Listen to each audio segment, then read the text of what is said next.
Hello, everyone. My name is Mr. Lahyani Youssef, and I am very delighted to share with you the summary of our work entitled The Impact of Confinement During the COVID-19 Pandemic on the Lifestyle Behaviors of School Children in Morocco. As introduction, and in the context of the COVID-19 pandemic, Morocco has adopted strict containment measures to limit the spread of the virus. This involved a range of restrictions, including the closure of schools, playgrounds, and public parks, as well as stay-at-home measures, where access to the doors was very limited and conditioned. These decisions have had far reaching impacts, particularly on children. Indeed, several studies have shown that children are particularly vulnerable during times of crisis, not only in terms of physical health, but also in terms of socioeconomic and general well being.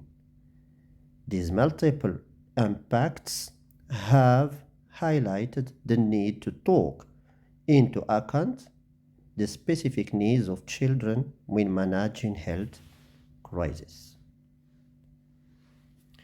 In this study, we focus on the significant consequences of the generalized confinement measures adopted during the COVID-19 pandemic, specifically how these measures have affected the lifestyle of children.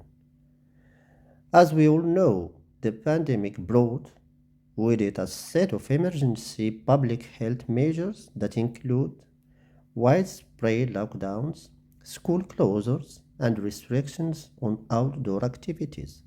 These measures, while crucial for public safety, have had unintended effects on children's daily routines and behaviors. In our study, we examined three core aspects of children's lifestyles that were notably influenced by the pandemic: eating behaviors, physical activity and sedentary behaviors, rest and sleep behaviors.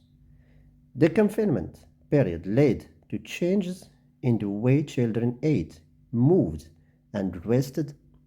For instance, eating habits were disrupted, often leading to an increase in the consumption of unhealthy snacks or irregular meal times.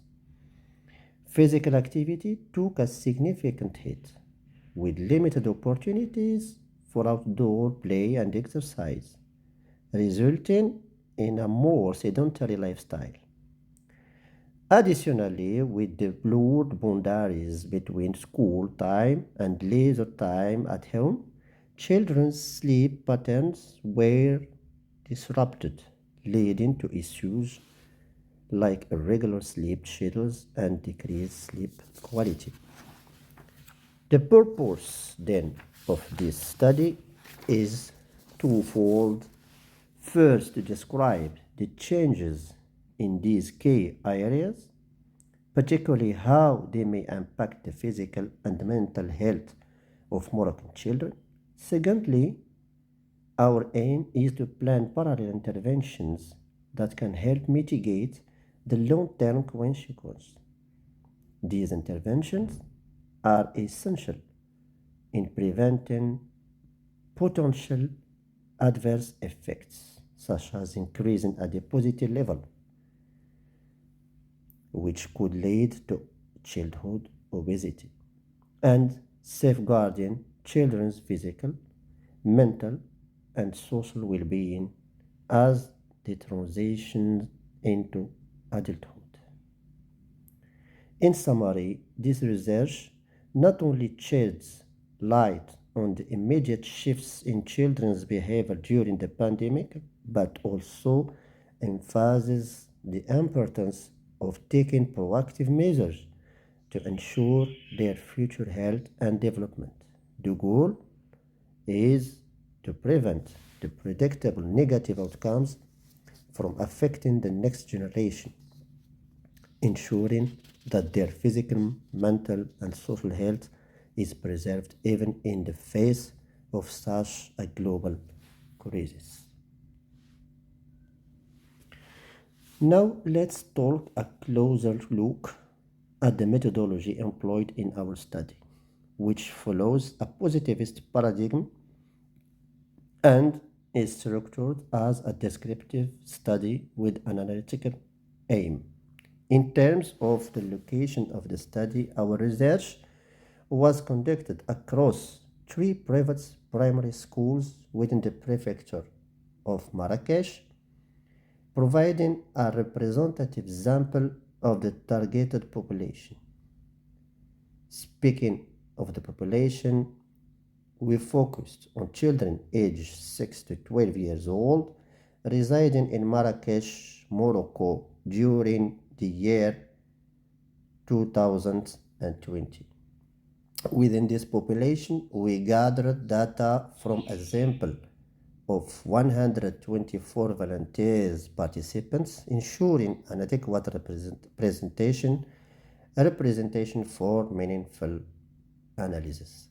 To collect the necessary data, we utilized a self-administrated online questionnaire that was directed to parents. This approach was chosen to ensure convenience and accessibility while maintaining the accuracy and the reliability of responses. The data collection period spanned from May 11 to June 4, 2020, capturing valuable insights during a crucial phase of the COVID-19 confinement measures. For the analysis methods, statistical techniques were applied, focusing on central tendency and dispersion measurements to provide a clear understanding of the trends observed in the collected data. All analyses were conducted using SPSS software, a widely recognized tool for statistical processing and interpretation. Finally, regarding ethical considerations, our study adhered to strict ethical guidelines. We ensured the confidentiality, self-determination, and informed consent of all participants, emphasizing our commitment to maintaining the integrity and privacy of the data collected. In summary, our methodology was designed to ensure rigor, reliability, and ethical compliance, enabling us to draw meaningful conclusions from the study finding. On this slide, we have a radar chart that visually represents the impact of COVID-19 confinement measures on various aspects of children's lifestyles. So as a result, the chart compares data across four key periods: before confinement in blue color, during confinement in red, after confinement in green, and ideal recommendation in purple, which serve as a benchmark of optimal lifestyle habits. The data is presented across multiple lifestyle factors, including eating behaviors, physical activity, and sleep patterns. Observing the chart, we can see significant changes across several dimensions. In terms of physical activity, we notice a decline during confinement in red, where participation rates are lower compared to pre-confinement levels in blue. However, post-confinement in green shows some improvement, though it still falls short of the ideal recommendations. Sedentary behaviors such as screen time have increased dramatically during confinement, surpassing recommended levels. This suggests that restricted mobility and online shooting contributed to a more sedentary lifestyle.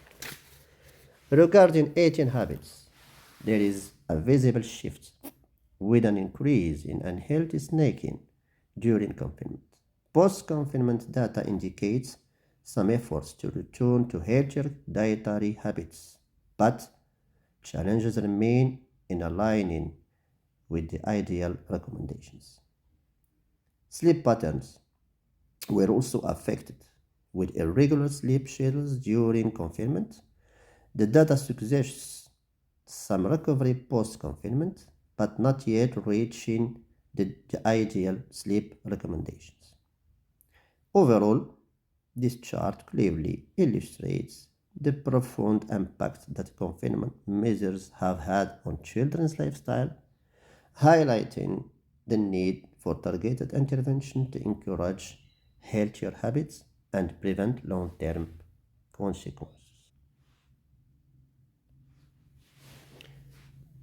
So, at the core of our discussion in the uncertainty surrounding how confinement has altered these fundamental aspects of children's lives, represented by the figure with a question mark.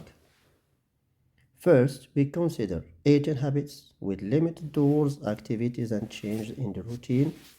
Children may have experienced shifts in their diets, including increased snacking, change in meal timing, and a potential rise in unhealthy food consumption. Second, physical activity has been significantly impacted.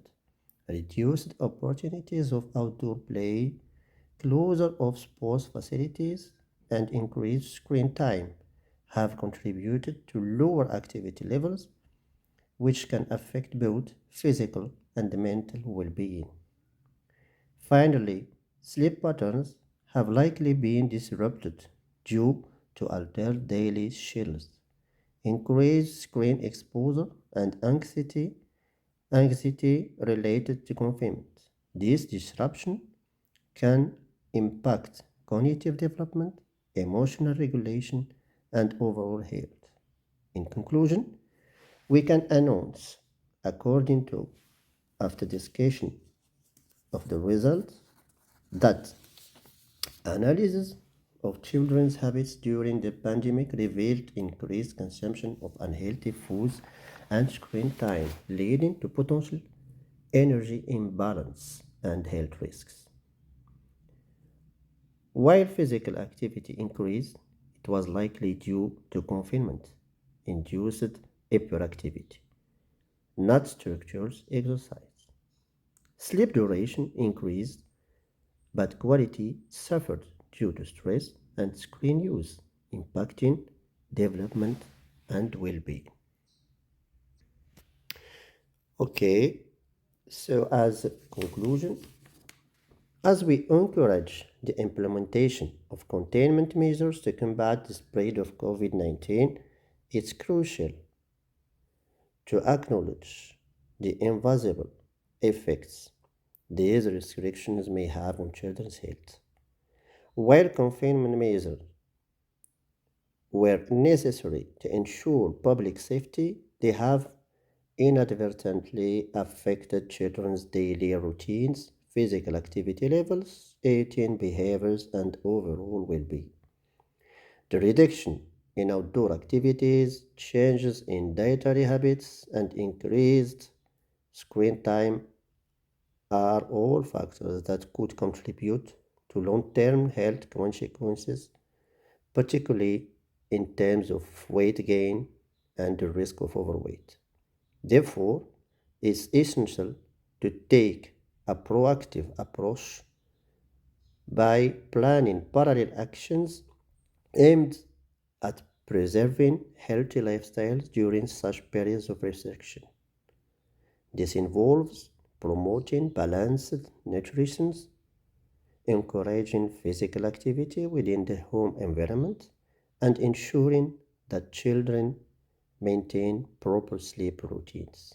Ultimately, our goal is to strike a balance between necessary public health measures and the well being of this vulnerable population, preventing long-term consequences such as childhood obesity and related health conditions. Here are references for this work.